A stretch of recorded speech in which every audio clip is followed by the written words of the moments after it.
Chers bien-aimés dans la foi,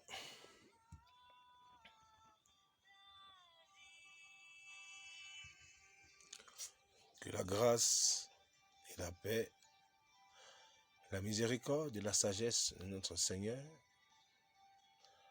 soient encore déposées en chacun de vous. Demeurez puissamment bénis, vous qui aimez la vérité, vous à qui la grâce infinie s'est révélée, afin de vous délivrer de la puissance des ténèbres, pour vous amener dans son admirable royaume, celui qui est un royaume de lumière, le royaume de justice, le royaume de vérité. Que la grâce et la paix de notre Seigneur Jésus-Christ Nazareth soient sur chacun de vous, et que le Seigneur vous accorde des cœurs renouvelés, des cœurs transformés, qu'il vous accorde une vision, celle qui est céleste, la vision qui comprend, alléluia, le conseil de notre Seigneur Jésus-Christ de Nazareth. Qu'il ouvre les yeux de vos cœurs vraiment, qu'il vous illumine et nous aide à quitter l'obscurantisme dans lequel le paganisme profond dont Satan est le maître nous a grandement plongés.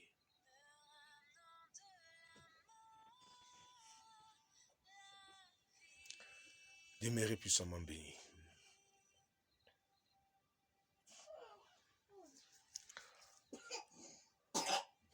Mes bien-aimés dans le Seigneur, ce matin nous parlerons d'un point très épineux.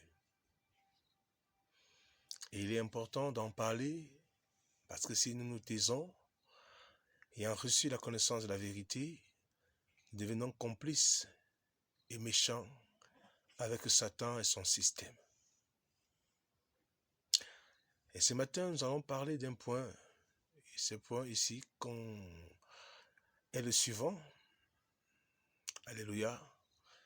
Nous en parlerons ce matin de la mort et de la résurrection de notre Seigneur Yeshua.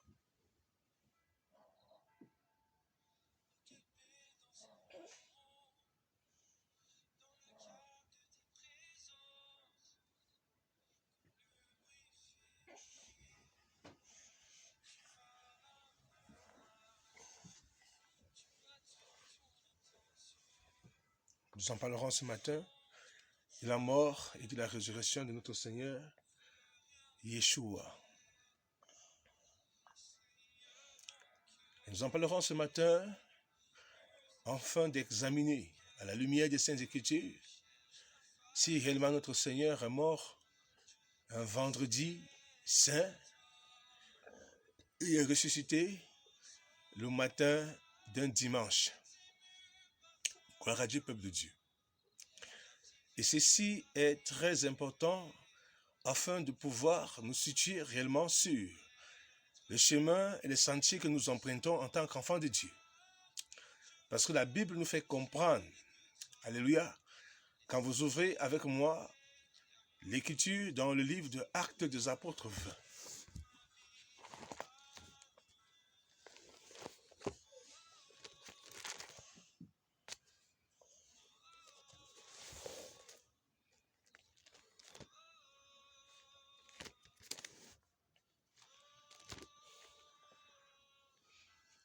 Actes des Apôtres 20.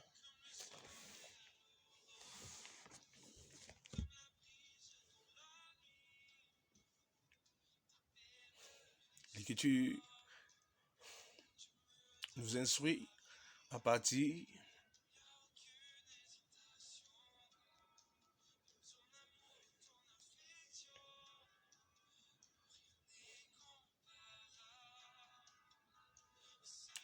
« 25. Il dit, désormais, je le sais, vous ne verrez plus mon visage, vous tous au milieu de qui j'ai passé en prêchant le royaume de Dieu. C'est pourquoi je vous déclare aujourd'hui que je suis pur du sang de vous tous. car je vous ai annoncé tout le plan de Dieu sans rien en cacher. Faites donc attention à vous-même et à tout le troupeau dont le Saint-Esprit vous a confié la responsabilité. Prenez soin de l'Église de Dieu qui s'est acquise par son propre sang. Je sais qu'après mon départ, des loups cruels s'introduiront parmi vous et ils n'épargneront pas le troupeau. De vos rangs surgiront des hommes qui donneront des enseignements pervertis pour entraîner les disciples à leur suite. Alléluia. Et ici, mes bien-aimés dans la foi, nous avons l'avertissement des apôtres. Donc, en fait, le Saint-Esprit savait que Satan allait s'introduire pour pervertir les voies de la vérité. Le Saint-Esprit le savait et c'est pourquoi nous avons été avertis. Peuple saint. Si nous prenons l'Écriture dans le livre de 1 Timothée 4, peuple de Dieu, avant d'entamer notre enseignement ce matin, Amen, qui consiste ici à parler de la mort et de la résurrection de notre Seigneur, est-ce que Jésus-Christ est réellement mort un vendredi saint? Est-ce que Jésus-Christ est réellement ressuscité le matin du dimanche? Alléluia. Ce sont les points d'interrogation que nous aurions à travailler, bien-aimés frères et sœurs, dans cette thématique. Ce sont des points d'interrogation. Si nous prenons 1 Timothée 4,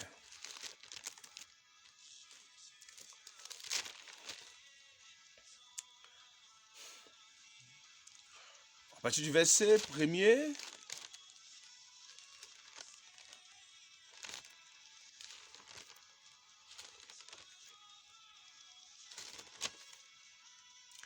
mais l'Esprit dit expressément que dans les derniers temps ou les derniers jours, certains abandonneront la foi pour s'attacher à des esprits trompeurs, à des doctrines des démons, car ils seront égarés par l'hypocrisie des menteurs dont la conscience est marquée au fer rouge.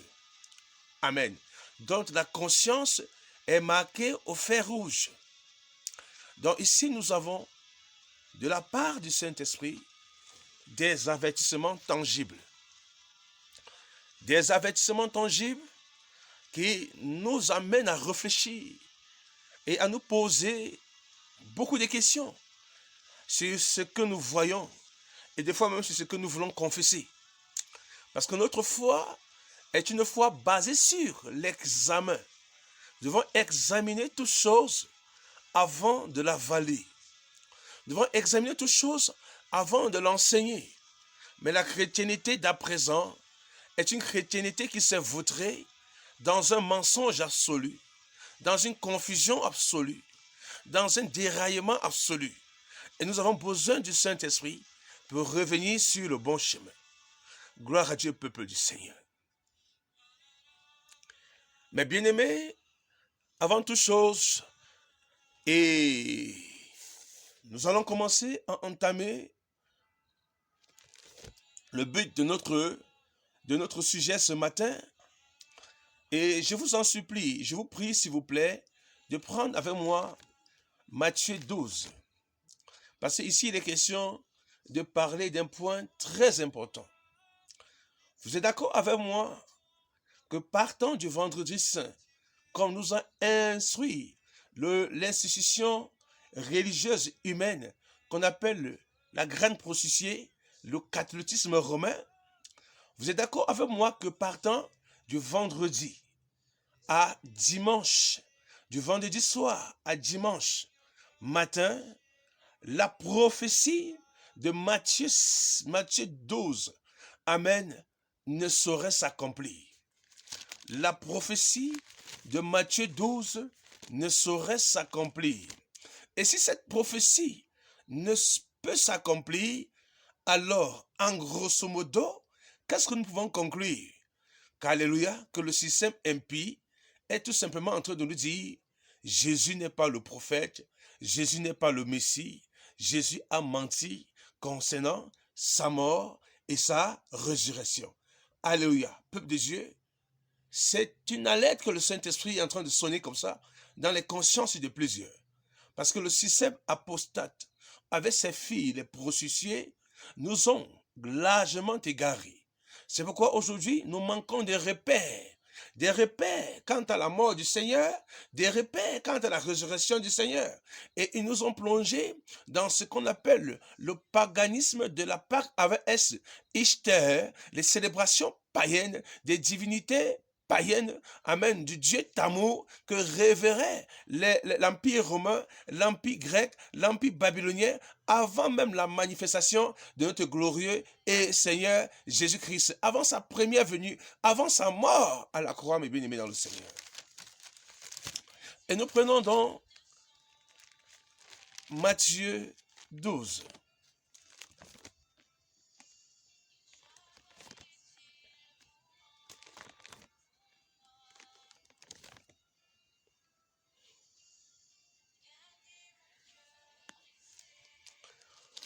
Dans Matthieu 12, mes bien-aimés, dans la foi,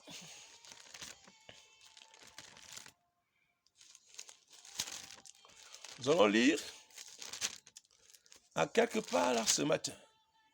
Ouvrez avec moi Matthieu 12. Moi, je vais m'entretenir avec vous avec la version second 21. Et en partie avec cette version second 21, en partie avec la version BJC et en partie avec la seconde, le second 110, si le Seigneur le permet. Nous allons nous entretenir ce matin avec ces différentes versions. Alors, au verset 38, alors les chefs, alors quelques-uns des spécialistes de la loi, des pharisiens, prirent la parole et dirent, Maître, nous voudrions voir un signe miraculeux de ta part. Il leur répondit, une génération mauvaise et adultère réclame un signe miraculeux. Il ne lui sera pas donné d'autre signe que celui du prophète Jonas. En effet, de même que Jonas fut 3 jours et 3 nuits dans le ventre d'un grand poisson, de même le Fils de l'homme sera 3 jours et 3 nuits dans la terre. De même, le Fils de l'homme fera 3 jours et 3 nuits dans la terre. Alléluia. Ceci est une prophétie. Et une prophétie donnée par le prophète. Alléluia. Messager qui est Jésus-Christ de Nazareth.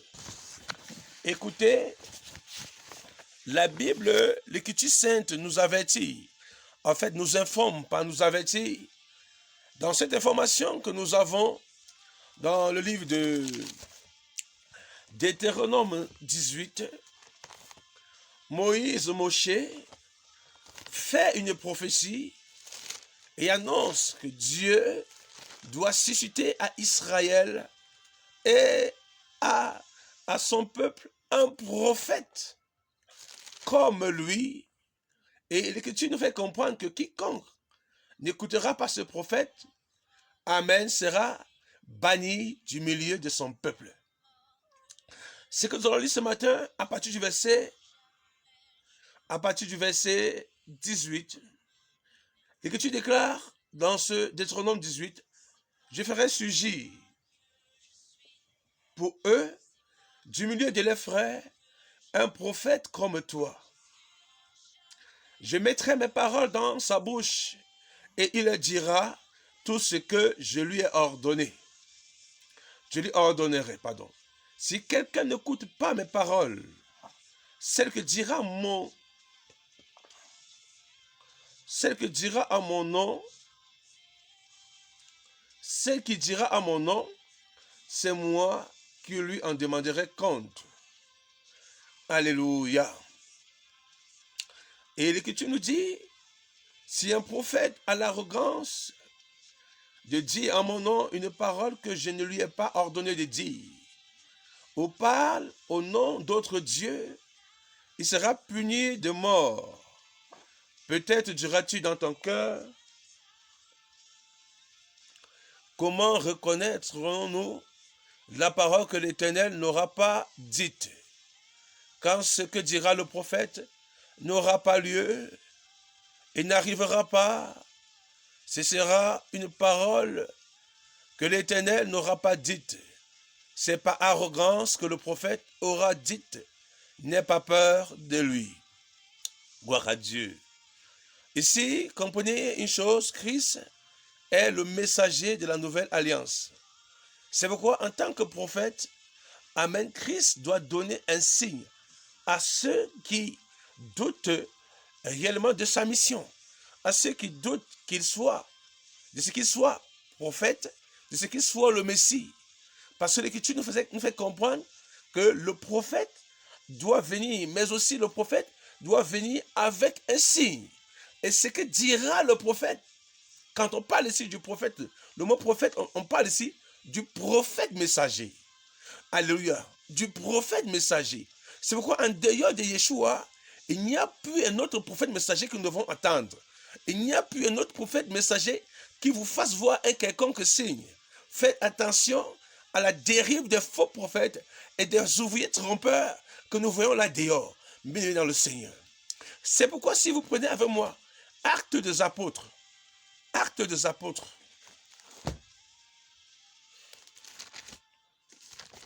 vous voyez pourquoi nous allons essayer de marcher un peu ce matin, parce qu'il est important que vous compreniez certaines choses, Église du Seigneur.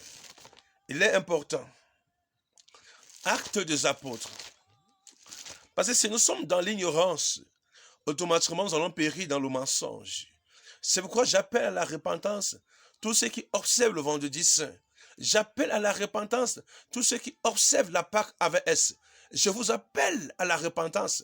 Repentez-vous sincèrement. Dans ce Acte des Apôtres, bien-aimés dans le Seigneur, Acte des Apôtres 3, je crois qu'il est question des Actes des Apôtres 3.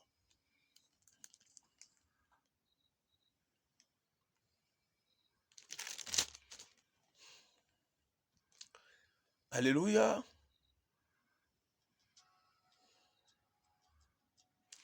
Acte des Apôtres 3. À partir du verset 20. Il est mieux pour nous de prendre à partir du verset 18.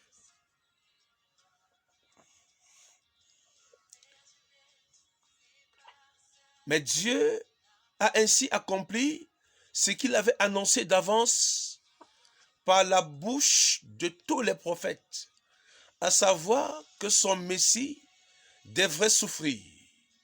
Changez donc d'attitude et convertissez-vous, pour que vos péchés soient effacés. Alors des temps de rafraîchissement viendront de la part du Seigneur, et il enverra le Messie qui vous était destiné, Jésus, Yeshua. Celui que le ciel doit accueillir jusqu'au moment de la restauration totale dont Dieu a parlé depuis longtemps par la bouche de tous ses saints prophètes. Moïse a dit, en effet, à nos ancêtres, le Seigneur votre Dieu fera surgir pour vous, parmi vos frères, un prophète comme moi. Vous l'écouterez dans tout ce qu'il vous dira. Celui qui n'écoutera pas ce prophète sera exterminé du milieu de son peuple. Tous les prophètes ont parlé depuis Samuel, et de ses successeurs ont aussi annoncé ces jours-là. Vous êtes les héritiers des prophètes de l'alliance que Dieu a conclue avec nos ancêtres en disant à Abraham, toutes les familles de la terre seront bénies en ta descendance.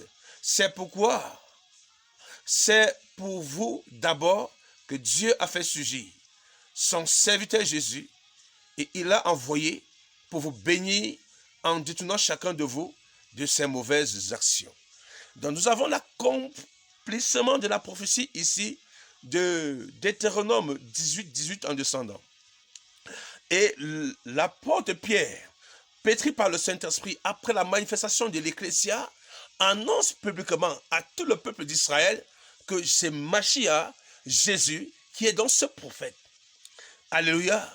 Alors, s'il est dans le prophète qui devait venir, automatiquement nous comprenons pourquoi sa parole qu'il a dit dans Matthieu 12 est une parole que, alléluia, les scribes, les spécialistes de la loi vont s'appuyer là tangiblement dessus afin de vérifier si réellement il était le Messie. Amen. Pourquoi je le dis? Prenez avec moi, bien-aimés frères dans le Seigneur, prenez avec moi Matthieu 22, 27, je crois.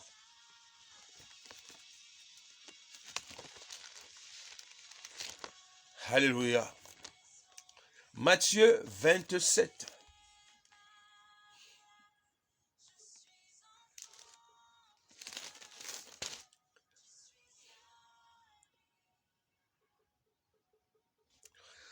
Au verset 62 à 66, peuple de Dieu.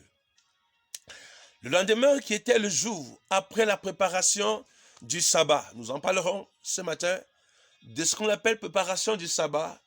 Les chefs des prêtres, les pharisiens allaient ensemble chez Pilate et dit, Seigneur, nous nous souvenons que cet imposteur a dit, quand il vivait encore, après 3 jours, je ressusciterai.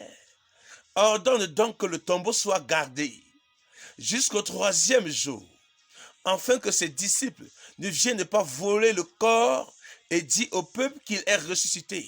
Cette dernière imposture serait pire que la première.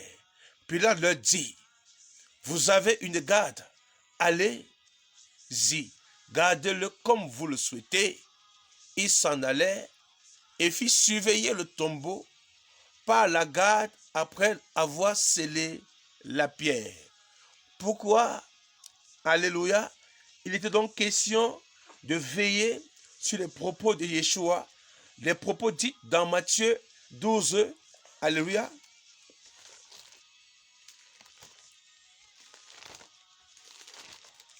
Des propos dits dans Matthieu 12, 38 et 40. Pourquoi il est donc question de veiller? Alléluia, peuple de Dieu.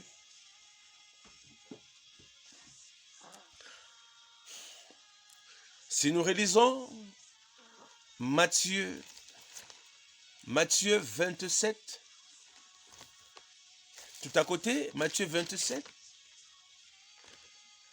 qu'est-ce que nous comprenons, mes bien-aimés du Seigneur? Matthieu 27, automatiquement, les scribes et les pharisiens, les leaders du système religieux de l'époque ont insisté par rapport à cette parole. Parce qu'en réalité, ils savaient que ce que dira le prophète, si cela ne s'accomplit pas, alléluia, il n'est donc pas le prophète qui était annoncé. Et ce signe est un grand signe donné.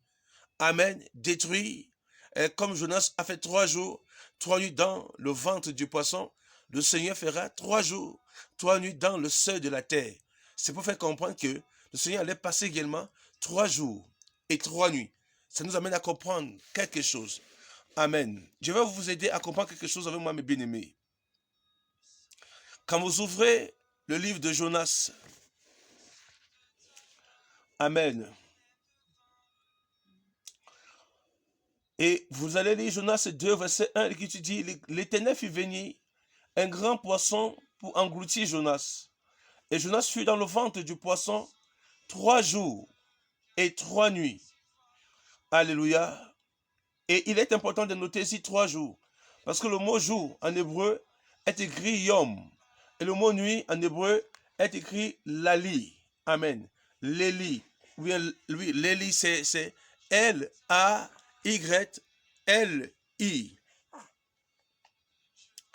Et en hébreu, le jour, c'est yom. Donc ici, on a, amen, 3 jours.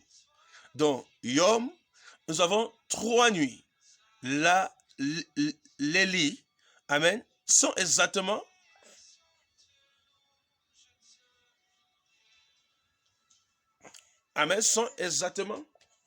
les mêmes que dans Genèse 1 au verset 5, où l'Écriture nous fait comprendre que le Seigneur a, dès le départ de la création, il y a eu un jour, il y a eu un soir, il y a eu un matin. Donc on va du soir au soir, il dit, tel est le premier jour.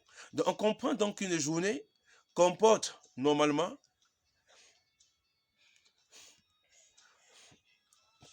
une période partant du lever du soleil au coucher du soleil, une période partant du coucher du soleil au lever du soleil. Du lever du soleil au coucher du soleil, on appelle ici jour. Du coucher du soleil au lever du soleil, on appellera là-bas nuit. Alléluia. Donc on comprend que fait 3 jours, 3 nuits, vous êtes dit que il va passer dans le sol 72 heures. Ça c'est clair parce que nous savons que une journée est égale à 24 heures et la moitié d'une journée est égale à 12 heures. Nous comprenons que la journée, amen, est définie elle-même, elle fait de 12 heures.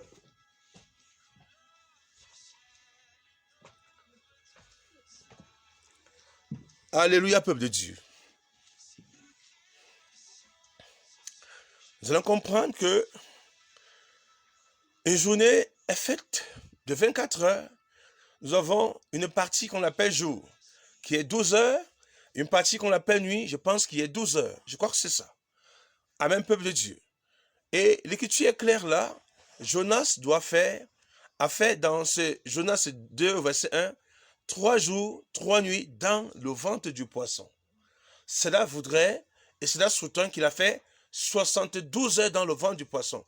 Et la même prophétie est donnée par Yeshua dans Matthieu 12, 38, 40. Amen. Yeshua nous dit, comme Jonas a fait 72 heures dans le ventre du poisson, lui fera 72 heures. Amen. Dans la terre. Donc ça dit que on comprend que, amen, Yeshua, avant sa résurrection, doit passer 72 heures dans le séjour, il dit, dans le seuil de la terre.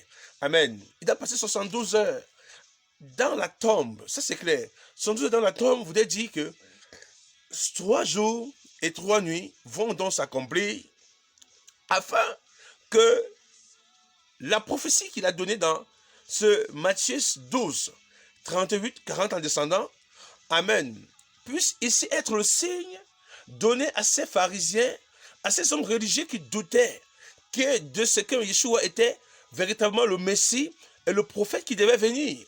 Amen. Donc ce signe-là est très important pour eux. C'est pourquoi dans le livre de Matthieu 27, alléluia, Matthieu 27, il est donc important ici de mettre des gardes, après verset 62 à 66, de mettre des gardes afin qu'on ne vienne pas dire qu'il est ressuscité, qu'on ne vienne pas dire qu'il est ressuscité. Il dit, cette seconde, il dit, cette dernière imposture serait pire que la première. Donc vous voyez ça, pour dire que non, il est ressuscité. Alors, en fait, cela déjoue tous les plans de ces hommes religieux, amen, qui ont été aussi méchants, qui n'ont pas su voir le Messie dans sa première venue, amen, bien qu'ils tenaient sur la Tanara, bien qu'ils tenaient le livre de la loi, amen, bien qu'ils tenaient la Torah, bien que cette Torah annonçait bien la venue de Mashiach, bien que la loi que nous tenons, bien que cette Tanara parlait même de sa mort et de sa résurrection, amen, mais ils sont passés largement à côté. Ils sont passés largement à côté. Ils n'ont pas su reconnaître le Messie dans sa première venue. Amen, parce que la manière dont le Messie est venu n'était pas la manière dont ils s'attendaient. Et Mashiach les a donc donné un signe. Alors, il faut donc vérifier qu'à ce que ce signe puisse s'accomplir. Alors, qu'est-ce que nous remarquons ici? Nous remarquons ici que réellement, Mashiach doit passer 72 heures dans le tombeau pour prouver qu'il est réellement le Messie. Il doit passer 72 heures, donc 3 jours et 3 nuits. Et vous voyez ici, lorsque les chefs religieux viennent vers Pilate, ils insistent qu'il a dit qu'il a dit qu'après 3 jours, il ressusciterait. Ici, ils sont en train de parler de 3 jours, 3 nuits. Amen. Il parle de 72 heures. Donc, cela est très important. Alors, il faut qu'on mette des soldats pour garder la tombe. Amen. Qu'on scelle même la pierre afin que ses disciples ne viennent pas le voler le corps pour dire qu'il est ressuscité. Est-ce que vous voyez ça? Donc, c'est très important là-bas. Peuple de Dieu et bien-aimé dans le Seigneur. Avec ce que vous entendez ce matin, je veux vous dire une chose importante, c'est que mes bien-aimés dans le Seigneur, ce que nous a enseigné le système religieux, le système impie, la grande prostituée, la fédération des hommes corrompus, l'alliance du serpent et de son assemblée, l'alliance des faux frères, des faux ouvriers. Donc Constantin est l'instigateur, le fondateur de cette fausse doctrine. Alléluia. Cet évangile, cet autre évangile, autre Jésus que l'Occident a développé, a créé de sa propre main pour nous amener à embrasser des mensonges compromettants. Alléluia. Vous allez comprendre qu'en vérité, si nous partons du vendredi saint, comme vous le voyez chaque jour, à dimanche, mes bien-aimés, on n'a même pas fait une journée et demie. Amen. J'ai dit, on n'a même pas fait, j'ai dit, la moitié des 72 heures. Donc, c'est pour vous dire à la fin que si la moitié de 72 heures, amen, n'est donc pas respectée, si 72 heures, pardon, ne sont pas respectées, amen, en sous-tend que les propos de Yeshua n'ont pas donc été accomplis. Donc, ici, Yeshua a bel et bien menti. Est-ce que vous comprenez ça? Mais comme Yeshua ne peut donc pas mentir parce qu'il est Dieu, et parce qu'il a dit 3 jours, 3 nuits dans le seuil de la terre, l'écriture est claire qu'il va donc, amen, accomplir les 72 heures comme la prophétie le disait, afin que tous le reconnaissent, que tous sachent qu'il est le véritable Hachem, qu'il est le véritable Elohim, qu'il est le véritable Dieu, qu'il est le véritable Seigneur, qu'il est la vie éternelle, qu'en Dieu de lui il n'y a point de sauveur, qu'il est le véritable Messie. Alléluia. Est-ce que vous comprenez ça, peuple de Dieu? C'est très important. Alors, mes bien-aimés dans le Seigneur, nous allons commencer par parler, alléluia, des événements qui constituent la mort et la résurrection de notre Seigneur Yeshua. Et je vous en supplie, de prendre avec moi le livre de Matthieu 27.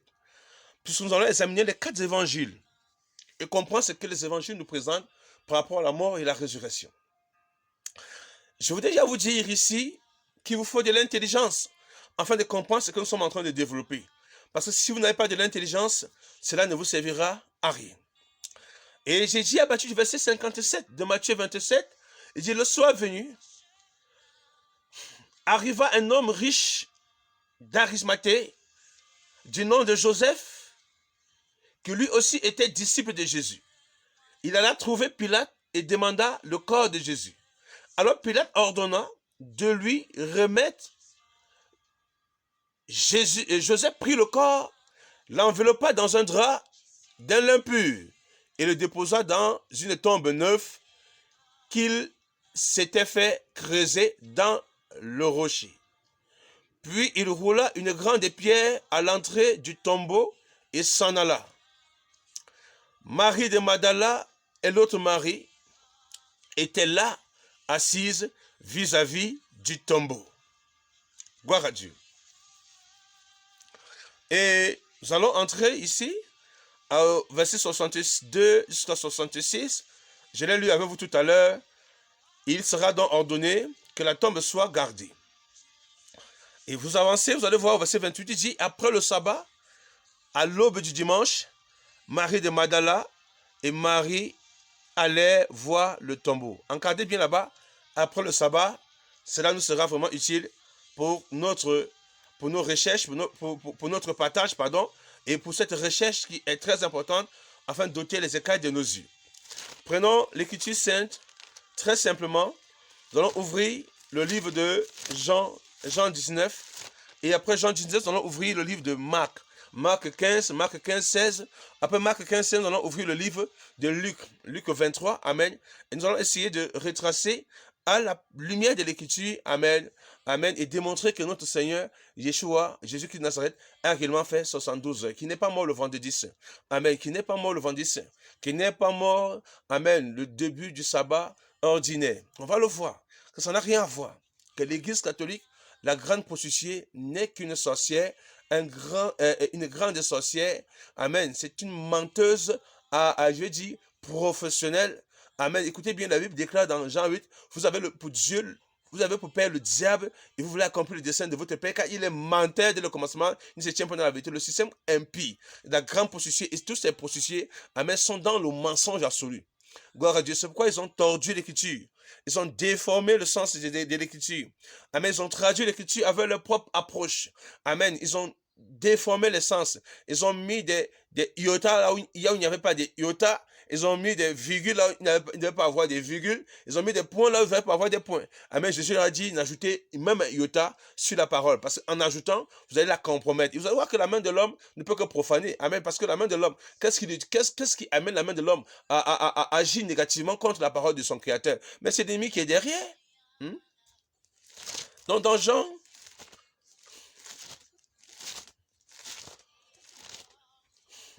19, peuple de Dieu,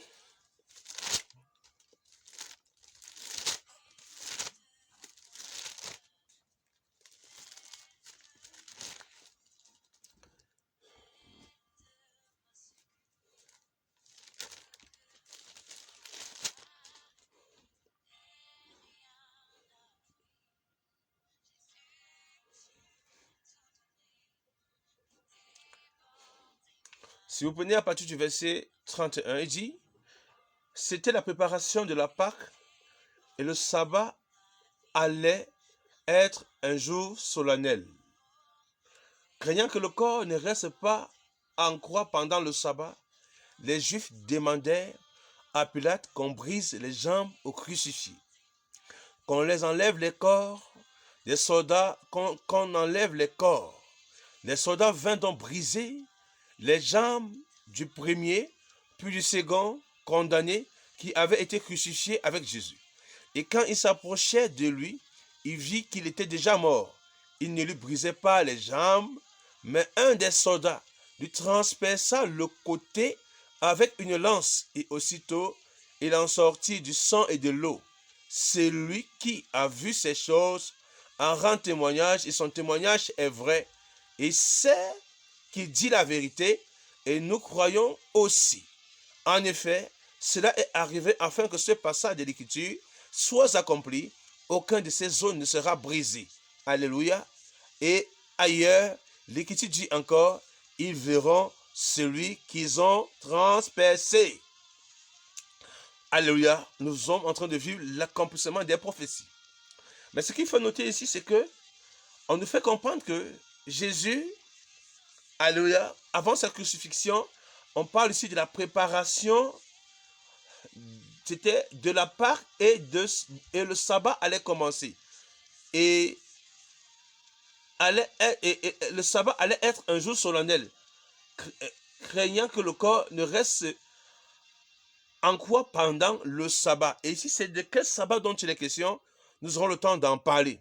Parce que si vous poursuivez la prophétie, si vous lisez à partir du verset 38, il dit, après cela, Joseph d'Arimathée, qui était disciple de Jésus, mais en secret, par crainte des chefs juifs, demandait à Pilate la permission d'enlever le corps de Jésus. Pilate le lui permit. Il vint donc et enleva le corps de Jésus. Nicodème, homme qui auparavant était allé trouver Jésus de nuit, vint aussi et apporta un mélange d'environ 30 kilos de myrrhe et d'aloès. Il prit donc le corps de Jésus, l'enveloppa de bandes avec des aromates comme c'est la coutume d'ensevelir chez les Juifs.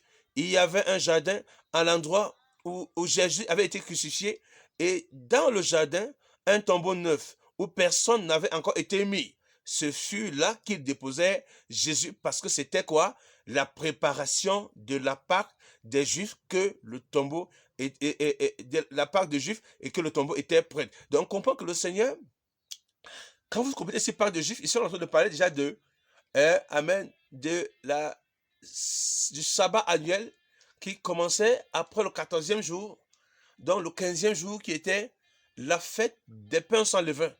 Amen. La fête enzyme. Donc, c'est pourquoi vous allez voir l'expression préparation du sabbat, préparation de la Pâque et du sabbat. Donc, vous allez voir tout ça dans le même registre. Amen. Vous allez voir donc préparation du sabbat, préparation de la Pâque. Ici, on est en train de parler ici simplement de ce que le jour où Christ est crucifié, enlevé de la croix et mis dans le tombeau, nous sommes dans la préparation du sabbat annuel qui était les 7 jours des pains sans levain. Amen. Et cela commençait le 15e jour après le 14e jour. Parce que le 14e jour au deux soirs, l'agneau devait être immolé. Vous allez voir donc que le Seigneur, selon la loi, a respecté toutes ces choses. Amen. C'est pourquoi vous allez comprendre qu'il est la Pâque qui est accomplie. Alléluia. Pour que nous, l'Église d'aujourd'hui, alléluia, nous puissions nous réjouir. Alléluia, de ce qu'on appelle ici, faites ceci un moment de moi, le repas du Seigneur. Christ est dans la Pâque. L'accomplissement de la Pâque est en lui, parce qu'il a été crucifié et j'ai dit immolé d'après cette recommandation-là. Amen. Il a respecté parfaitement les 2 soirs. C'est pourquoi le soir, amen, du début des pains enzymes, qui était la préparation, le sabbat annuel, alléluia, Christ est donc mort et doit être descendu de la croix rapidement pour que le peuple d'Israël puisse entrer dans cette célébration. Vous allez vous rendre compte que, même dans Jean 19 ici, ils n'ont pas désiré entrer dans le pétroir parce qu'ils ne voulaient pas se salir, ils ne voulaient pas se souiller, mais ils ne voulaient pas être sales. Mais en vérité, ils n'ont pas voulu entrer dans le pétroir, mais ils avaient sur eux, sur leurs mains, amen, leurs mains étaient plutôt tachetées de sang, parce qu'ils faisaient mourir un innocent. Mais selon la prophétie de Dieu, biblique, amen, la mort de Yeshua est la volonté du Saint-Esprit pour sauver son peuple. C'est pourquoi Jésus-Christ dira à la croix, Père, pardonne-leur car ils ne savent pas ce qu'ils font. Parce que s'ils comprenaient même la prophétie, amen, ils allaient seulement comprendre qu'en fait, c'était normal que le Seigneur lui passe par là. Est-ce que vous comprenez ça, peuple de Dieu? C'est très important. Donc déjà, nous avons des approches qui vont nous permettre d'identifier, amen, ce qui s'est réellement passé. On a dans le livre de Matthieu 28, nous avons ici le sabbat, on a après le sabbat, à l'aube du dimanche, on a ici le sabbat hebdomadaire. Et ici, nous avons, dans Matthieu 19, nous avons la préparation de Pâques et le sabbat allait commencer. Ici, on parle du sabbat annuel. Donc ici, on a déjà deux types de sabbats. On a le sabbat annuel qui commençait après le 14 Nissan, dans le 15 Nissan, et la célébration des pains enzymes. Et nous avons le sabbat hebdomadaire. On va essayer d'expliquer et d'enseigner dans les profondeurs. Prenons l'écriture dans le livre de Marc 16. Et vous regardez l'écriture dans le livre de Jean 19, nous en reviendrons, selon que le Saint-Esprit nous conduit. Dans Matthieu aussi, vous en gardez, nous en reviendrons. Prenons Marc 16. Prenons d'abord Marc 15, laissons Marc 16. Dans Marc 15, il dit, au verset 42, le soir venu, comme c'était le jour de la préparation, c'est-à-dire la veille du sabbat, Joseph d'Arimathée arriva. C'était un membre éminent du conseil qui attendait lui aussi le royaume de Dieu. Il osa se rendre vers Pilate pour demander le corps de Jésus. Pilate s'étonna qu'il soit déjà mort. Il fit venir l'officier et lui demanda si Jésus était mort depuis longtemps. Une fois renseigné par l'officier, il fit remettre le corps à Joseph. Jésus acheta un drap de lin, descendit Jésus de la croix, il l'enveloppa dans un drap de lin et le déposa dans un tombeau taillé dans le rocher. Puis il roula une pierre à l'entrée du tombeau. Marie de Magdala et la mère de Joseph se regardaient là où l'on déposait Jésus. C'est clair. Ce que nous avons dit, le soir venu, c'était le jour des préparations. Encadré là-bas, c'était le jour des préparations, c'est-à-dire la veille du sabbat, encadré, la veille du Shabbat, la veille du sabbat. Ici, il est question du sabbat annuel. Ici, il est question du sabbat annuel. Il n'est pas question du sabbat de Matthieu 28, dont nous allons essayer de décortiquer après le sabbat et l'aube du matin du dimanche. C'est deux choses différentes. Donc ici, il est question du sabbat annuel. Et là-bas, il est question du sabbat hebdomadaire. Je vais expliquer. Nous allons chuter à partir du verset, à partir du chapitre 16 de Marc, on dit, lorsque le sabbat fut passé, encadré, lorsque le sabbat fut passé, ici c'est le sabbat annuel, ici c'est le sabbat annuel, ici c'est le sabbat qui était lié au jour des préparations, la préparation des pains sans levain, qui intervenait directement après le 14e jour. Et donc, vous voyez ça qui débutait le 15e jour. Nous allons essayer de voir cela dans Lévitique 23. Le Seigneur avait instruit. Donc, c'était un sabbat annuel, le sabbat an. Amen. Un sabbat an où il fallait observer, tout Israël devait observer. Alléluia. Et cela aussi n'allait pas exclure l'observation même du sabbat hebdomadaire. Parce que le sabbat hebdomadaire était le sabbat qu'on le savait. Vous allez voir que dans la loi, il y avait les sabbats, il y avait le jour de repos qui était le sabbat hebdomadaire qui était observé. Il y avait les nouvelles lunes, le début du mois et tout ça. Donc ces choses étaient observées comme étant des sabbats. Il y avait des sabbats, des multiples sabbats. Donc ici, vous comprenez que ici, c'est le sabbat an qui était reconstitué. Amen.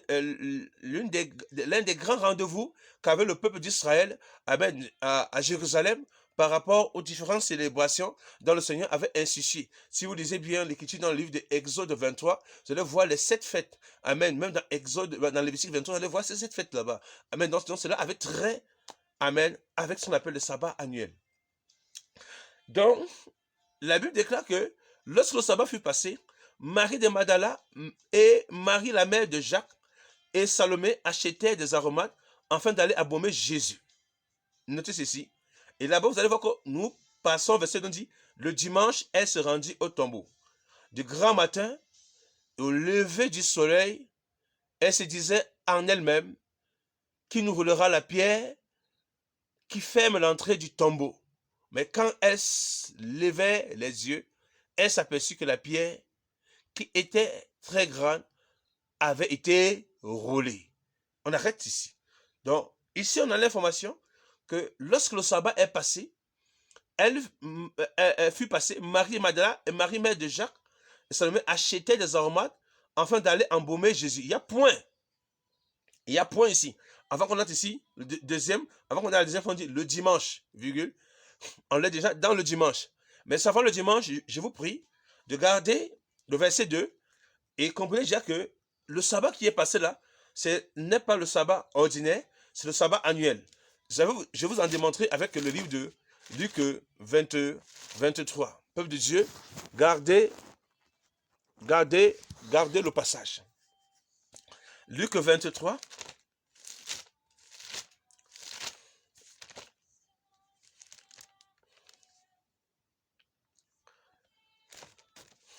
Luc 23.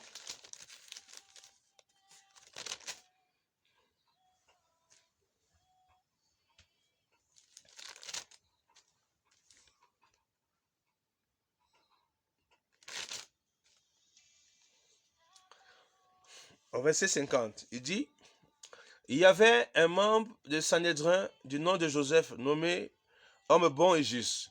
Il ne s'était pas associé aux décisions et aux actes des autres. C'est très important de comprendre ça. Si vous devez sortir du système corrompu. Il était Arimathée, ville de Juifs, et il attendait aussi le royaume de Dieu. Il alla trouver Pilate et demanda le corps de Jésus. Il descendit de la croix, l'enveloppa dans un drap de lin et le déposa dans un tombeau taillé dans le rocher où personne n'avait encore été mis. C'était le jour de la préparation du sabbat. Encadré là-bas, c'était le jour de la préparation du sabbat. Ici, il est donc question du sabbat annuel. Amen, qui devait commencer après le 14e jour. Parce que quand vous lisez Exode 12, l'Écriture déclare qu'au début du premier jour du mois, le mois de Abi, amen, le mois de Abi, et on devait compter 10 jours. Amen, à partir du premier jour.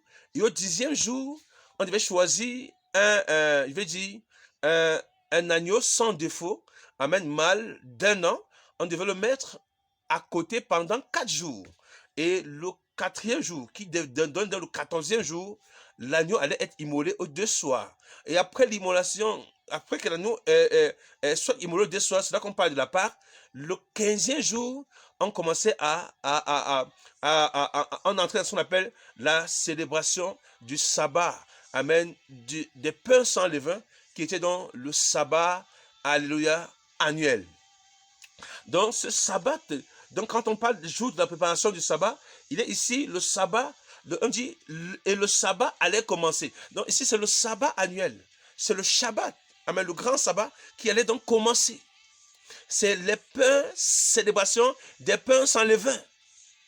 C'est ça qui suivait l'immolation de la Pâque. Après la Pâque, il y avait ça.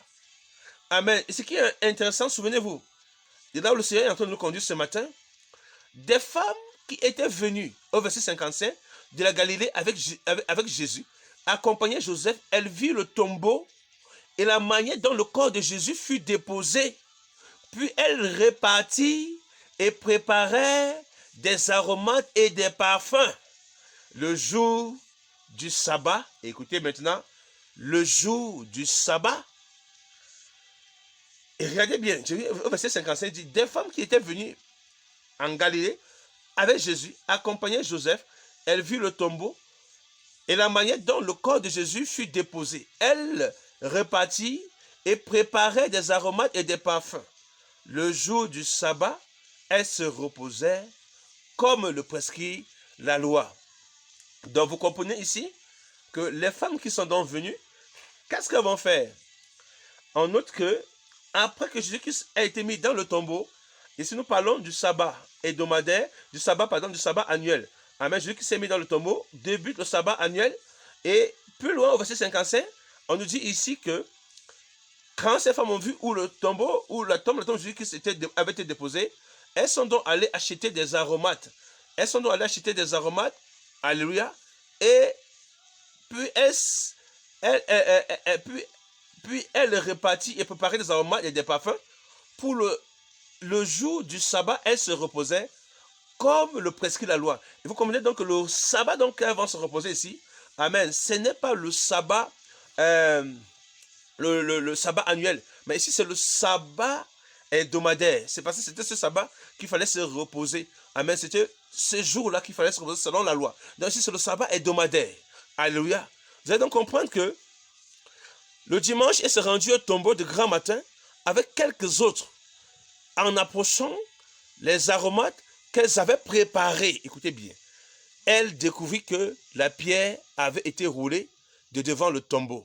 Elles entraient, mais elles ne trouvaient pas le corps du Seigneur. Écoutez bien, c'est très important. Jésus, comme elle ne savait que penser de cela, voici deux hommes leur apparus, habillés de vêtements resplendissants. Saisis d'une frayeur, elles tenaient le visage baissé vers le sol.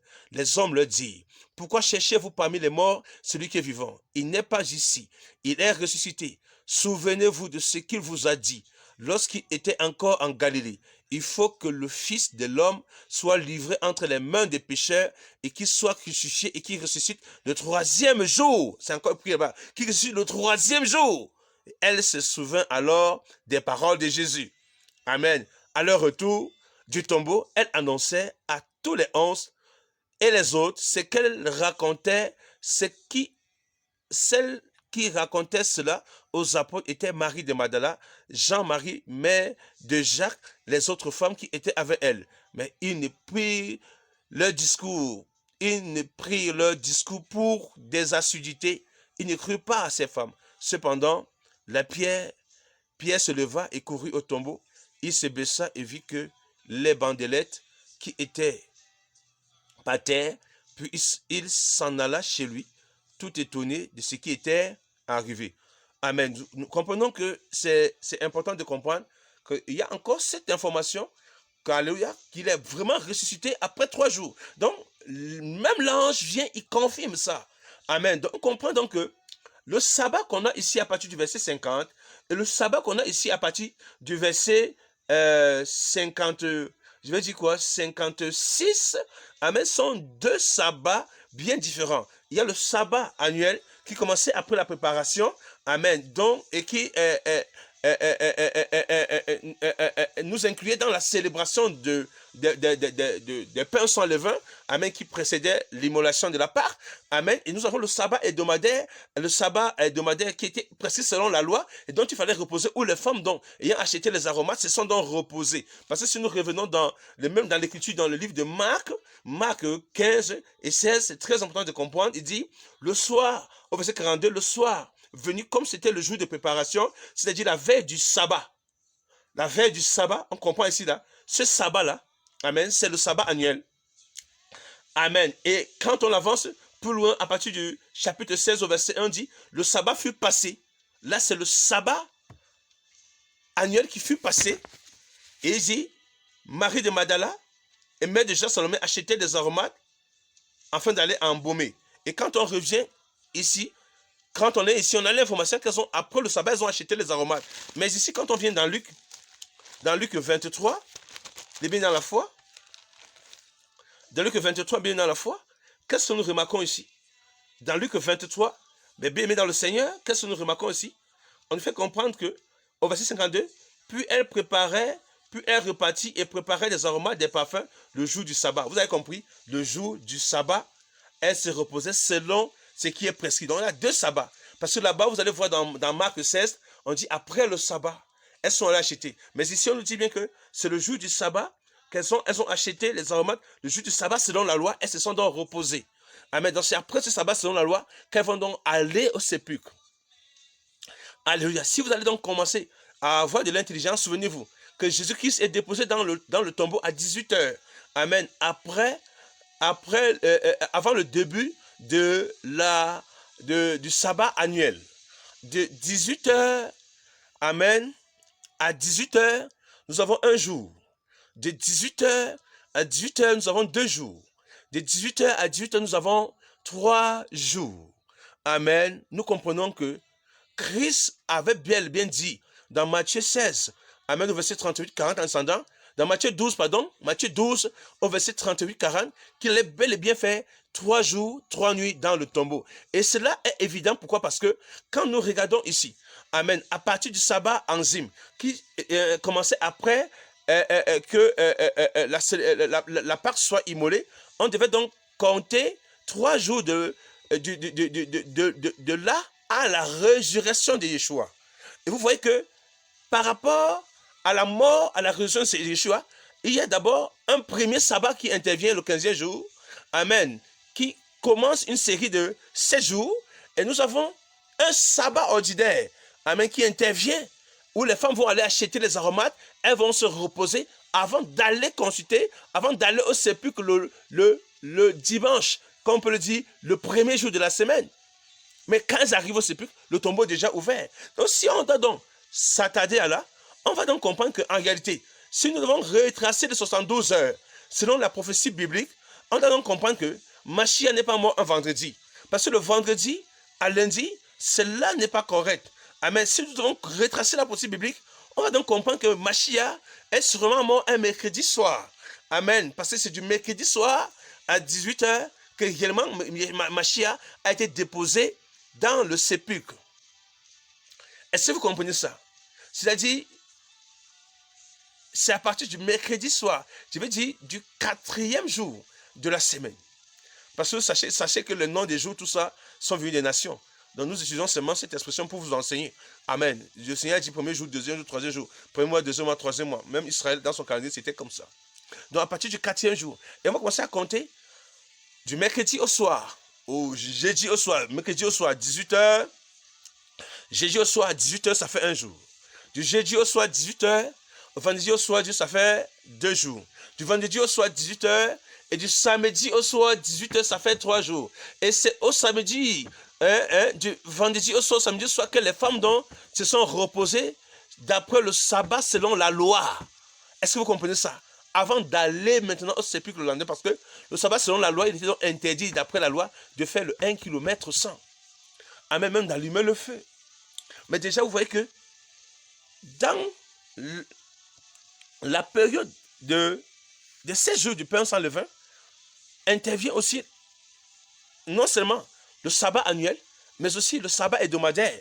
Amen, qui nous introduit aussi directement, et nous entrons directement dans ce qu'on appelle la résurrection du Seigneur après les 3 jours, 3 nuits, donc 72 heures passées dans la tombe. Très bien aimé le Seigneur. C'est très clair là-bas. Ça remet en question l'enseignement de la grande prostituée qui nous fait croire que Jésus-Christ est mort vendredi saint. Et quand vous calculez, cela ne donne pas. Donc on va comprendre que c'est dans la moitié de la semaine que Christ normalement a été retranché. C'est dans la moitié de la semaine qu'il a été retranché. C'est clair. C'est dans la moitié de la semaine. Est-ce qu'on comprend ça? Alléluia, peuple de Dieu. Est-ce que vous comprenez ça? C'est très important. C'est pourquoi il nous est dit ici que quand les femmes sont allées au sépulcre, mais le sépulcre était déjà ouvert. Et même quand on va lire tout à l'heure que l'ange a ouvert le sépulcre, mais il n'y avait personne à l'intérieur. Donc c'est là sous-tend que Jésus-Christ n'est pas ressuscité le dimanche matin. Parce que le dimanche matin, le tombeau était déjà vide. Amen. Et si vous entrez dans l'approche du calcul des jours, des heures et des dates selon l'Empire romain, quand on voit le calcul des heures, souvenez-vous que dans la tradition hébraïque, selon Genèse 1 verset 5, c'est du soir au soir qu'on calcule, qu'on définit le début et la fin du journée, du matin au soir, du soir au soir. Donc du soir au soir, on a un jour, du soir au soir, on a 2 jours, du soir au soir, on a 3 jours.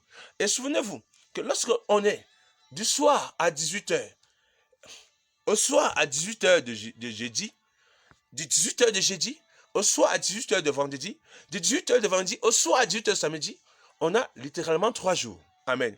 Maintenant, il faut savoir que selon les calculs romains, alléluia, il faut savoir que le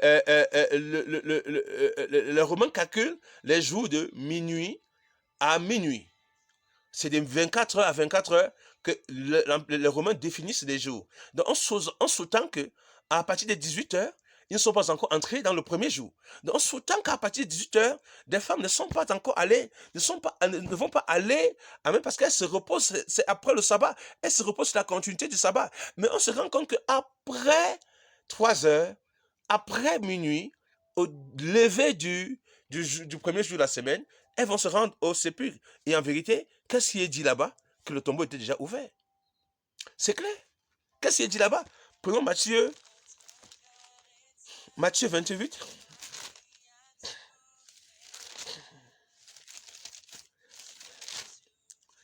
Et vous voyez que Matthieu 28 nous dit qu'après le sabbat, à l'aube du dimanche, donc après le sabbat, je vais faire comprendre que le sabbat est hebdomadaire, qui n'a rien à voir avec le sabbat annuel, les jours de préparation. Vous voyez que, il faut bien noter ceci. Le sabbat annuel, les jours de préparation sont différents ici du sabbat hebdomadaire. Après le sabbat, à l'aube du dimanche, Marie de Magdala et l'autre Marie allaient voir le tombeau. Soudain, il y eut un grand tremblement de terre, car un ange du Seigneur descendu du ciel vint rouler la pierre et de devant l'ouverture et s'assit dessus. Il avait l'aspect de l'éclair et son vêtement était comme de la neige. Les gardes tremblèrent de peur et devinrent comme morts. Mais l'ange prit la parole et dit aux femmes, quant à vous, n'ayez pas peur, car je sais que vous cherchez Jésus, celui qui a été crucifié, il n'est pas ici. Il est ressuscité comme il l'avait dit. Venez voir l'endroit où le Seigneur était couché. Et allez vite dire à ses disciples qu'il est ressuscité et vous précède en Galilée. C'est là que vous le verrez. Voilà ce que je vous l'ai dit. Donc, en le clair, quand le tombeau est ouvert, mais Jésus n'est plus dans le tombeau. Donc, personne ne peut dire qu'il est ressuscité le dimanche. Non. Donc, l'Église catholique sous-tend cette thèse-là pour nous amener à adorer quoi? À adorer le Dieu d'amour. Oui, à célébrer le Dieu d'amour. Regardez bien que la révision du calendrier de grégorien a été faite sur la célébration de la Pâque avec S, la Easter, qui est une Pâque païenne, peuple de Dieu. Et vous allez voir qu'année en année, ça tombe toujours un dimanche. Année en année, ça tombe toujours un dimanche. Vous voyez comment Satan est suicide dans son mensonge, peuple de Dieu? Satan est tellement suicide dans son mensonge. C'est à nous de sortir de ces choses, de tous ces pièges. Donc on comprend que il est clair ici. Et c'est important. Alléluia. Il était déjà sorti. Et si nous revenons dans Marc 16,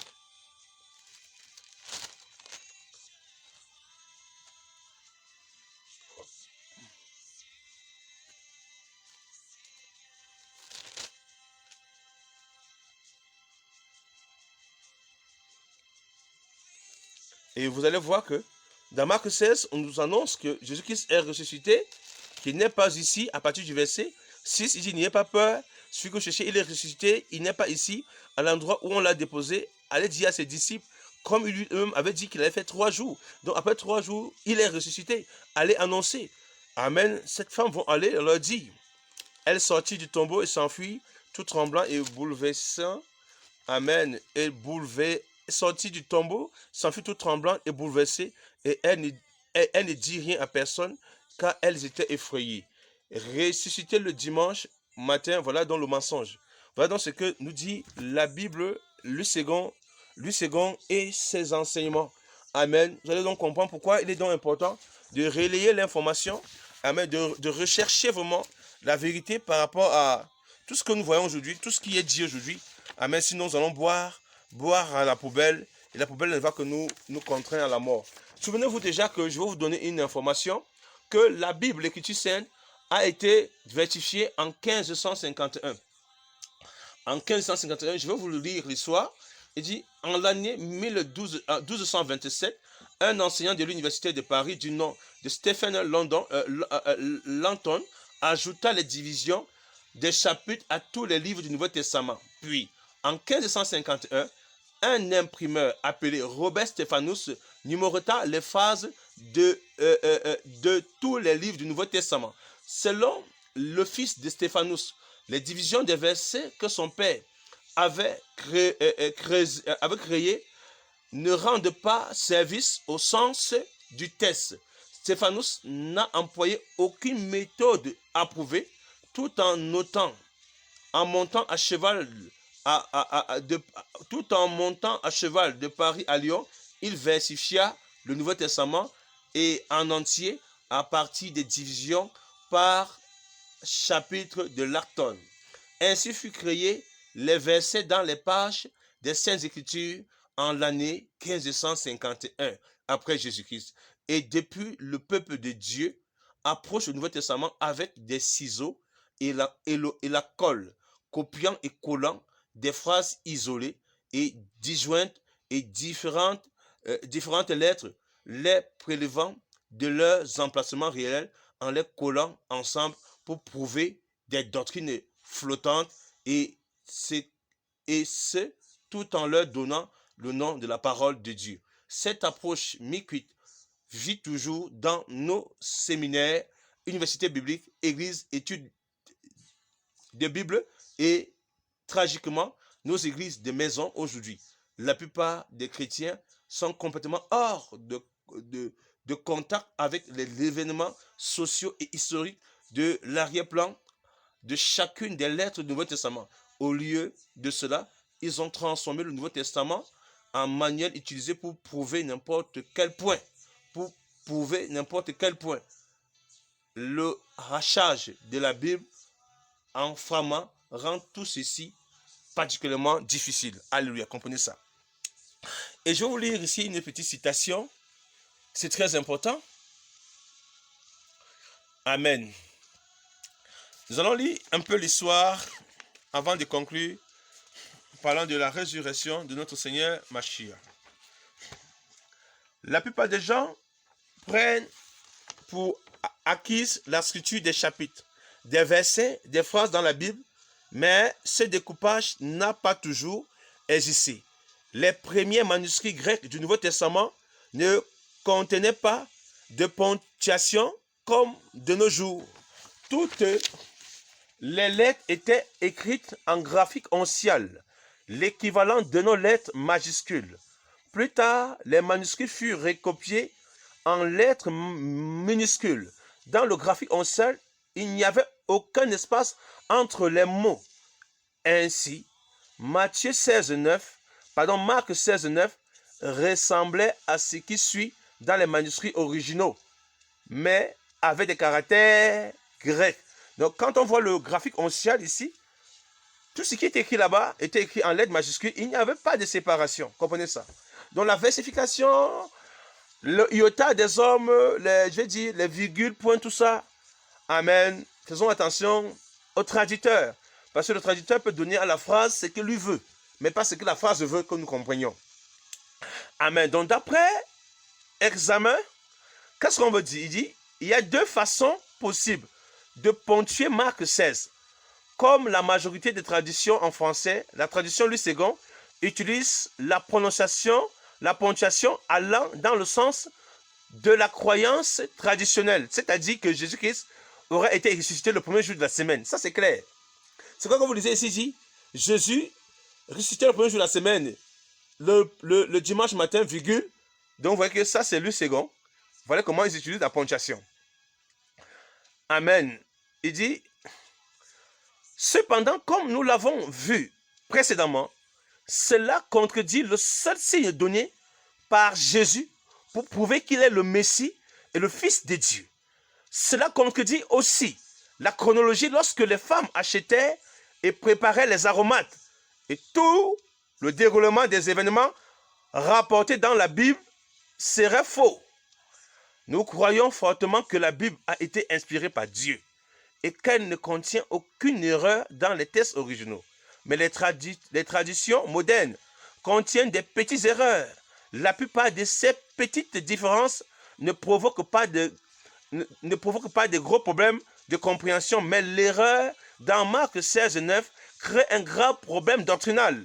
Si nous changeons la ponctuation pour être en accord avec le reste du texte, ce verset se lirait ainsi. Au lieu de se lire comme je viens de lire tout à l'heure, ressuscité le dimanche matin, virgule, Jésus apparut à Marie de Magdala, virgule, dont il avait chassé 7 démons, point. Vous allez voir que là-bas, on nous fait comprendre que non, Jésus-Christ est ressuscité le dimanche. Mais avec d'autres approches, vous allez comprendre que si on change la ponctuation, on a d'autres approches. Et c'est très important. Dans la Louis II 110, dans le même verset, Marc 16, au verset 9,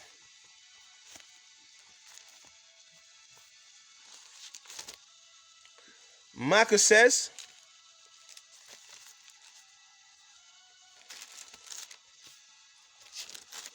Marc 16 au verset 9.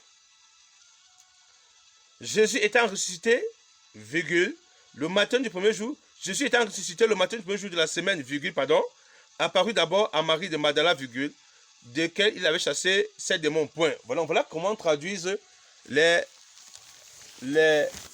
auteurs de Louis II. C'est-à-dire que ce soit 110 ou 2021, Louis II 21, voilà, de la version 2007 ou bien de la version 110. Amen. Vous allez voir que les approches sont, les ponctuations sont beaucoup, font accent sur la résurrection de Jésus. Que Jésus qui s'est ressuscité le dimanche. Pourtant, dans le graphique ancien, on est d'accord qu'il n'y a pas de virgule là-bas, il n'y a pas de ponctuation. Donc la ponctuation vient de l'homme. Donc c'est l'homme qui peut définir dans sa ponctuation, amen, en vous amenant à croire que Jésus s'est ressuscité le dimanche. Et vous voyez un peu, et ça contredit tout le texte. Amen, ça contredit même la résurrection de notre Seigneur. Amen, Jésus s'est ressuscité le dimanche, ça veut donc dire que l'Église catholique, dans son contexte corrompu, qui dit qu'il est mort le vendredi saint, le dimanche, vous voyez donc sous-temps dit que Jésus qui n'a pas fait 3 jours, dans le tombeau. On doit comprendre ça. Jésus qui n'est pas dans le dimanche, parce que l'Écriture ne dit pas qu'il est sur le dimanche. On dit que le premier jour de la semaine, quand ils se sont rendus au tombeau, le tombeau était déjà vide. Cela approuve que réellement, ce n'est pas là qu'il est ressuscité. Donc, on comprend qu'il est ressuscité le soir du sabbat, du sabbat selon la loi. Amen. Est-ce qu'on comprend ça? Qu'est-ce que je vais lire ici? Qu'est-ce que je vais lire ici? Il dit, si nous changeons la ponctuation pour être en accord avec le reste des Écritures, ce verset se dirait ainsi. Jésus, virgule, étant ressuscité, virgule, le matin du premier jour de la semaine apparut d'abord à Marie de Magdala. Il faut à présent remettre les éléments de cette phrase dans le bon ordre afin d'en faciliter la lecture. Jésus, virgule, étant ressuscité, virgule, apparut d'abord à Marie de Magdala le matin du premier jour de la semaine. On comprend donc bien qu'ici, il est question que la ponctuation va plus mettre l'accent sur la rencontre entre Jésus et Marie de Magdala et non sur la résurrection de Jésus. Est-ce que vous voyez ça? Vous voyez que Jésus, virgule, étant ressuscité, virgule, apparut d'abord à Marie de Magdala le matin du premier jour de la semaine. Point. Vous voyez un peu ça? Donc désormais, l'accent n'est plus mis sur le fait qu'il soit ressuscité. Vous voyez un peu ça? Virgule. Mais qu'il soit apparu d'abord à Marie de Magdala. Est-ce que vous voyez ça? Donc, on ne va pas traduire comme les gens disent ici, ressuscité le dimanche matin, virgule. Non, ce n'est pas correct. On ne va pas traduire comme les gens disent ici, Jésus étant ressuscité le matin du premier jour de la semaine, virgule. Non, parce que la ponctuation met l'accent sur la résurrection au matin du premier jour de la semaine. Mais quand on lit, si on traduit ici, Jésus, virgule, étant ressuscité, virgule, apparu d'abord à Marie de Magdala le matin du premier jour de la semaine, on comprend que, amen, la ponctuation met l'accent sur la rencontre entre Jésus et Marie de Magdala. Est-ce que vous voyez ça? Jésus et Marie de Magdala et non la résurrection de Jésus. Est-ce qu'on comprend ça? Amen. Est-ce que vous comprenez ça, peuple de Dieu? Gloire à Dieu. La seule façon de savoir quelle est la ponctuation exacte de lire ce verset dans son contexte immédiat et dans le contexte de la Bible entière, puisque nous connaissons la chronologie correcte des événements, nous savons qu'ici, l'accent n'est pas mis sur la résurrection de Jésus, mais sur l'instant où il apparut à Marie. Donc si nous changeons l'approche en disant Jésus, virgule, étant ressuscité, virgule, apparu d'abord à Marie de Magdala le premier jour de la semaine, l'accent et la ponctuation sont mis sur la rencontre entre Jésus et Marie de Magdala. Par contre, dans Luc 2, qu'est-ce qu'on nous dit? Amen. Je prends un peu la version BJC, la Bible de Jésus-Christ. Amen. Et c'est l'une des versions que je vous conseille d'ailleurs, peuple de Dieu, et je vous en conseille.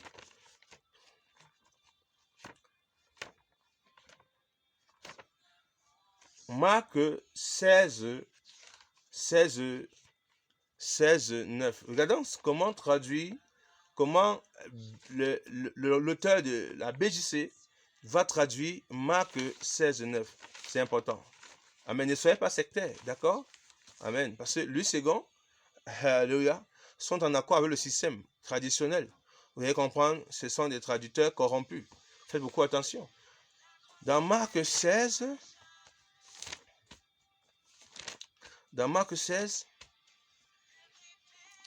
au verset 9,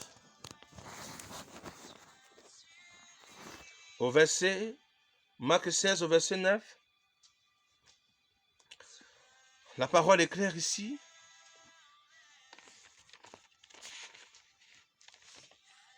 Jésus étant ressuscité, virgule. Jésus étant ressuscité, virgule. Le matin du premier jour de la semaine, virgule, apparut d'abord à Marie de Magdala, virgule, lesquels elle avait chassé 7 démons, point. Jésus étant ressuscité, virgule. Le premier jour de la semaine, virgule. Vous voyez que Jésus étant ressuscité, virgule. Là, il y a déjà une ponctuation. Ça montre que Jésus est d'abord ressuscité. Maintenant, on dit le premier jour de la semaine, virgule. On dit, il a apparu à qui? À Marie de Magdala, virgule, lesquels il avait chassé 7 démons. Amen, peuple de Dieu. C'est très clair. C'est très clair. Cette interprétation est différente de ce que nous dit Luc 2 ici. Luc 2 nous dit, Jésus, virgule, étant ressuscité le matin de premier jour de la semaine, virgule. Vous voyez ça? Ça contredit. Amen. La version BJC et la version Luc 2 ne sont pas d'accord ici. Amen. Sans aller dans d'autres versions. Je vais parler ici du graphique ancien.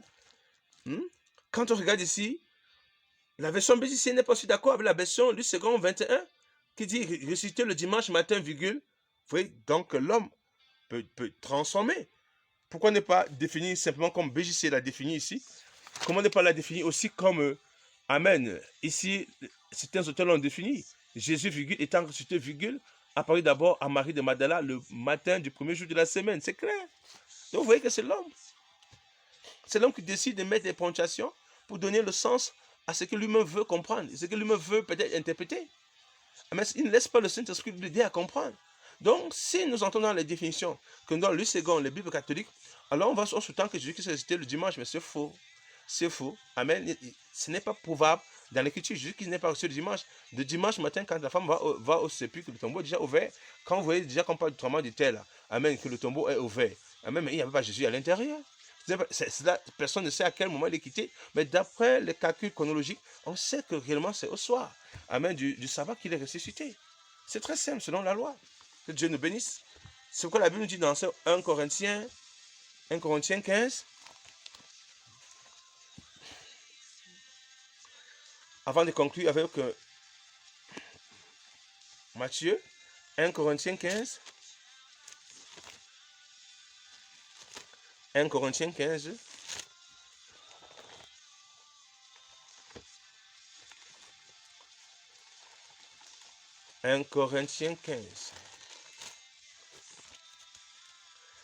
Au verset 1er, la Bible déclare,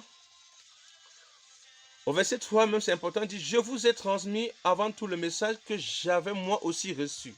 Christ est mort pour nos péchés conformément aux Écritures. Regardez bien ici. Conformément aux Écritures. Il a été enseveli. Il est ressuscité le 3e jour conformément aux Écritures. Il est ressuscité le 3e jour conformément aux Écritures. Conformément aux Écritures. Donc n'allez pas définir la mort de Yeshua et sa résurrection avec votre interprète. Et il est mort le vendredi saint. Quel vendredi saint? Amen. C'est le grand culte rendu à la divinité Vénus, hein, que vous reverrez là-bas. Il est ressuscité le dimanche. C'est Ishtar ou Tammuz que vous allez adorer là-bas.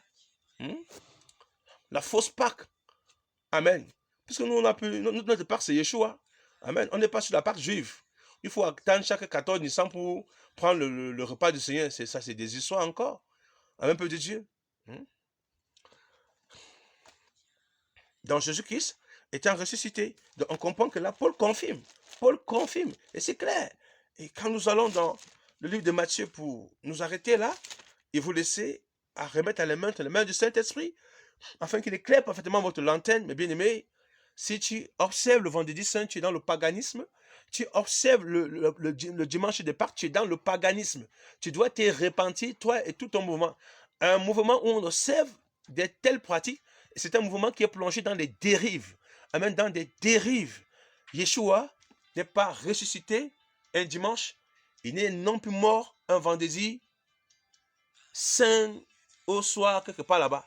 Faites attention à la définition du grand serpent. Amen, parce que Satan a compromis l'écriture. Il n'est pas plus intelligent que les rabbins de cette époque qui ont compris qu'il fallait même à un moment donné monnayer, monnayer les gardes afin qu'ils ne disent pas la vérité. Alléluia. Nous allons lire Matthieu 28 à partir du verset.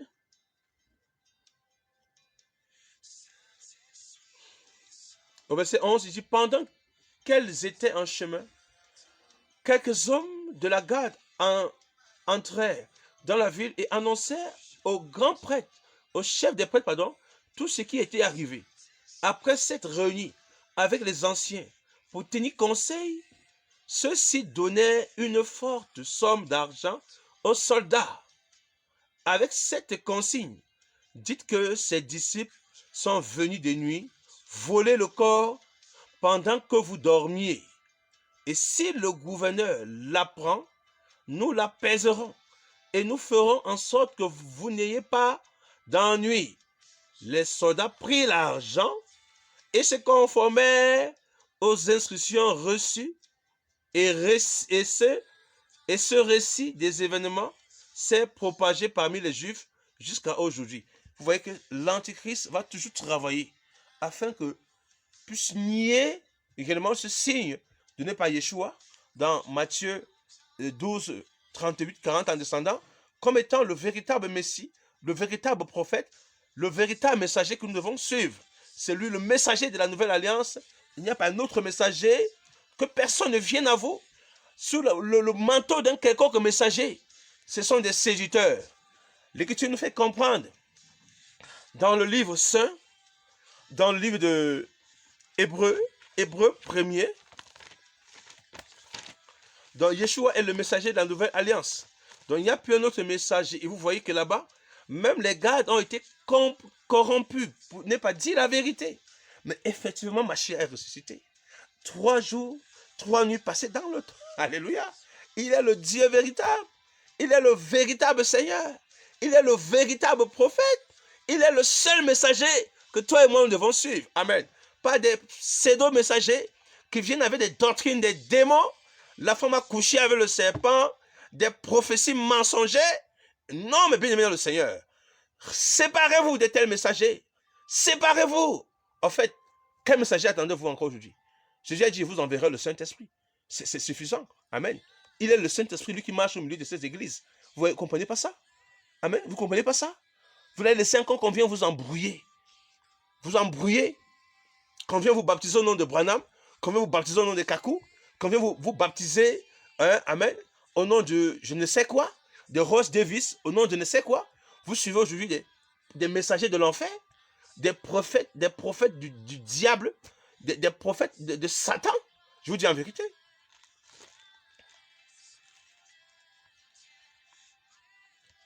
Alléluia. Hébreu 1er. Donc si vous voyez quelqu'un venir à vous avec le langage des messagers, fuyez-le, fuyez-le, fuyez-le. C'est un loup ravisseur. Amen. Oui, il y a beaucoup de messagers aujourd'hui. Kimbangu est venu comme étant un messager. Il faut voir ce que ça donne aujourd'hui, les dérives. Les autres là-bas avec ce qu'on appelle évangile éternel. Des dérives. Des dérives. Amen. Des dérives. Vous avez été édifiés sur le fondement des apôtres des prophètes. Yeshua étant la pierre angulaire. C'est tout. Le seul messager qu'on a aujourd'hui, c'est le Saint-Esprit, c'est lui-même Jésus. Si le Saint-Esprit ne change pas. Alléluia. On dit, après avoir autrefois, il y a de nombreuses reprises, et de bien des manières parlées à nos ancêtres par les prophètes. Dieu dans ces jours, qui sont les derniers, nous a parlé par le Fils qu'il a établi héritier de toutes choses. Et c'est par lui aussi qu'il a créé l'univers. Donc, il nous a parlé par le Fils et non plus par les prophètes. Donc, le Fils est le seul messager, le seul véritable prophète. Donc, à partir de Machia, quand Machia vient, tous les autres prophètes que vous pouvez avoir dans vos assemblées là doivent être en accord avec le fondement des apôtres et des prophètes. Amen. Il n'y a plus un prophète dans le type, la lignée messager. Donc, parce que quand on parle de messager de la nouvelle alliance, c'est quelqu'un qui vient avec une alliance, avec un message clair. Amen. Pour une époque. Mais nous sommes dans cette époque. L'année des grâces qui a été inaugurée par le Seigneur. Elle n'est pas encore clôturée. Amen. Vous écoutez encore quel type de messager peuple de Dieu. Amen. Il vous faut vraiment de la repentance et de la délivrance. Bien le Seigneur. Donc c'était par le secours du Saint-Esprit, ma modeste contribution ce matin pour nous amener à comprendre les enjeux de l'ennemi dans le domaine de la foi. Jésus n'est pas mort un vendredi saint. Jésus n'est pas ressuscité un dimanche matin. Faites donc attention. Vous qui célébrez la Pâque avec S, vous êtes dans le paganisme. Vous qui croyez à la mort de Jésus, le vendredi saint, vous êtes dans l'erreur, grandement dans l'erreur. Et il vous faut réellement vous repentir. Il vous faut passer des ténèbres à la lumière. Alors que la grâce de notre Seigneur Jésus-Christ soit sur vous, que sa paix repose sur vous, que sa sagesse repose sur vous, que sa vérité repose sur vous. Demeurez puissamment bénis. Shalom, shalom, shalom, peuple de Dieu.